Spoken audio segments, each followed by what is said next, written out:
Hey there, it's Buck from MakeYourMovie.ca, and I want to talk about a topic that some people are trying to wrap their heads around, right? And it's not a 100% thing, it's just the way things have been going for about 100 years in the cinema industry. The topic is cinematic. What the heck is cinematic? Well, cinematic can mean a few things. Among the most popular things, one thing is dynamic range of an image. So with film, when we were shooting on film, film had a natural, what's called a gamma curve, which allowed more shadows and more brights without going off the scale.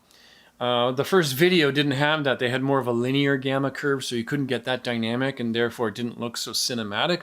And that was the black and white days turned into the color days, but it's still the same thing. We've got a lot more dynamic range of an image. So if you compare gamma curves and look at your camera might have gamma curves in it. Try them all out, or do it in post so you're not stuck with something. Or use a LUT if you want to shoot in LUTs, and then you can change the dynamics and the color and everything. But that's one thing, it's the dynamic range of an image, which is the lowest, darkest shadows and the highest brights, and how much of that fits within an image. It makes things tend to look cinematic with high contrast. Lighting, what type of lighting? Right here I've got this little light to the side. It's not there anymore. I'm going to turn it back on. It's a key light, but if I was to shoot, like if I were to turn that light off, let me go turn that light off. And recenter the image. No, I think I'm good. You got more light here and less light here. If you were shooting from this angle, you would be shooting off key. So if the key light is the main light for my face, and there's a bit of a shadowy area, that's shooting off key. And that actually provides a cinematic look as well. Haze. A lot of cinematographers like the hazy look of something. So when I take still pictures, and if there's haze outside, I take advantage of it because I want that haze. And you got to wait for that to happen, so it's few and far between. But it's got haze has a very cinematic look, a very, well, depending on the mood of the film, right? So if it's like a gumshoe detective, or it's like a, some sort of crime story at night, cinematographers like smoke, they like haze, because it just does something to the image, right? It's not everything's clear, some things are obscured, and it just has a look to it that people seem to like. I personally don't use haze unless it's actually existing. But then you got to be careful, because once it goes away, you can't just make it come back. So I stay away from that. I use other techniques to be cinematic, but that's one thing to consider is haze. Your lens flare, what type of lens flare do you have? Some people like spherical lens flare, so all the out of focus lights in the back are circles, and they're not oval shaped. So you got circular bokeh and oval bokeh, and you're going to get oval bokeh with an anamorphic lens. So you got like a spherical lens, anamorphic lens. And it depends what type of bokeh you want. Some people like the oval bokeh because they consider that cinematic, and some people like spherical. As long as there's some sort of bokeh in the background, I don't think your average person really notices, right? Because you're going to combine all these things into different levels, so there's no one answer to what's cinematic. I have to recenter this. Anyway, so we have color versus black and white. Black and white was the original cinematic look, of course, especially with high contrast. In the film noir area, highly cinematic, that stuff. So when it comes to frame rates, some people like 24 frames per second, because for a century, that's how movies were shot, 24 frames a second. And that's for economical and mathematical reasons, right? So there's something called the persistence of vision, where if you blink your eyes, you still hold on to that image for a fraction of a second. You flash 24 frames a second with a 1/48th of a second shutter speed, and the persistence of vision will help bridge the gap, right? So 24 frames a second. Can you imagine in 1930 shooting at 60 frames a second, and how much a film would cost, right? Over double, the footage of the film. So I personally like 30 frames a second with the double shutter speed. So generally you get 1/125th of a second.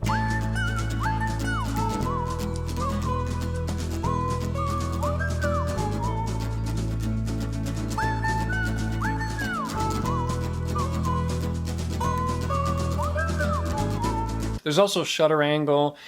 That's a little bit of a deeper topic, but I'm not going to talk so much right now about shutter angle. I'll save that for another one.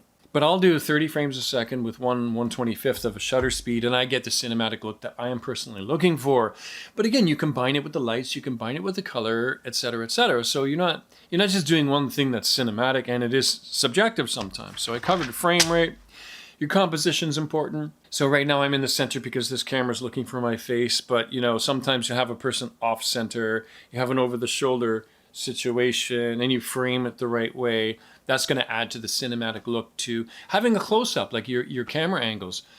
Very often in close-ups, the top of the head will be cut off going down to the top of the chest, but not on the news. On the news you got like full headroom, but not in cinema. Cinema, the close-up means you're going to crop the top of the head because it just has a better look to it for storytelling purposes as opposed to like news or something. Other camera angles include like a Dutch angle, which you're going to look slightly like tilted, maybe very commonly looking slightly up to a character to make them look more powerful, or make their world look disoriented.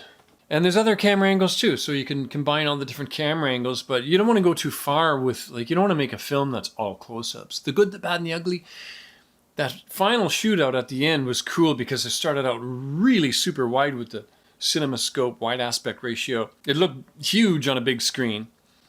And then you cut to medium shots and then medium close-ups and finally close-ups and then extreme close-ups of their eyes right before the shooting began. And that added to the tension because you're drawn right in there to the characters, right? So, but you don't want to shoot a whole movie with close-ups unless you're trying to prove a point or something and then there's a big reveal at the end. You might do that, and that might be cinematic too. Camera angles do add to the cinematic look, but again, you're combining with light, color, framing, composition, etc., and frame rate. But overall, cinematic means what kind of feel are you going for? Like, what's your production design? What's the art director and production designer, what kind of world are they looking to build for the characters, for the story, right? Because sometimes you use an existing location, like I did for this band. I used the back of a club, which had all this crap hanging over the ceiling, and it had a good look because they were going for an underground New York feel. This was in 2003. This band called the Down Belows, and they're like, oh, we got a location. And I'm like, where is it? The Bovine. The Bovine's a perfect place because you don't have to dress it up. It already looks cool. So combining a bit of cinematic light and getting that atmosphere, it had that New York underground look to it.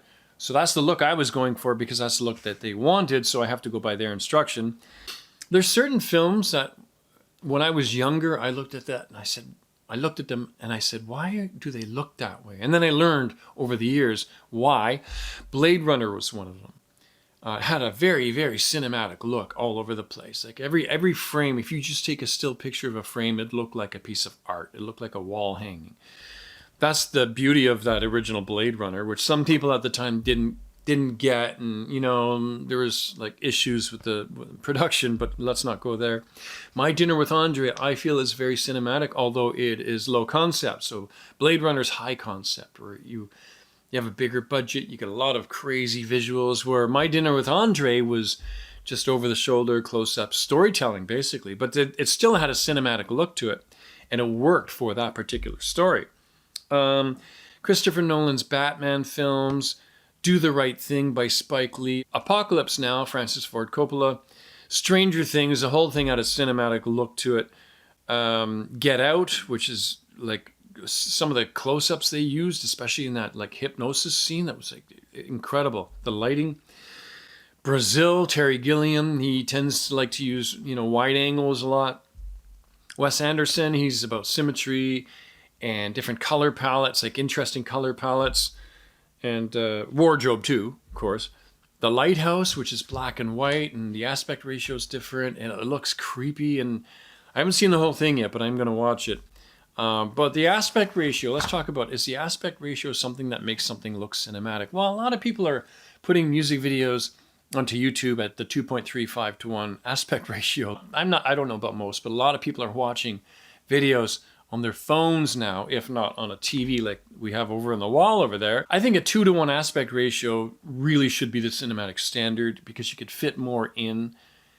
You're cutting off a little bit of the top and bottom, but I don't see a point to shoot at 2.35 to 1. Like I would ask people, I'd press them. Where are people watching? On their iPad, their laptop, their phone, big TV, 2-to-1 ratio would work on all of those devices. So I don't know why people, like, I think some people just think you have to shoot at 24. You have to shoot with 2.35 to 1 aspect ratio. No, you don't. 16:9 is just fine, although I nowadays prefer 2-to-1.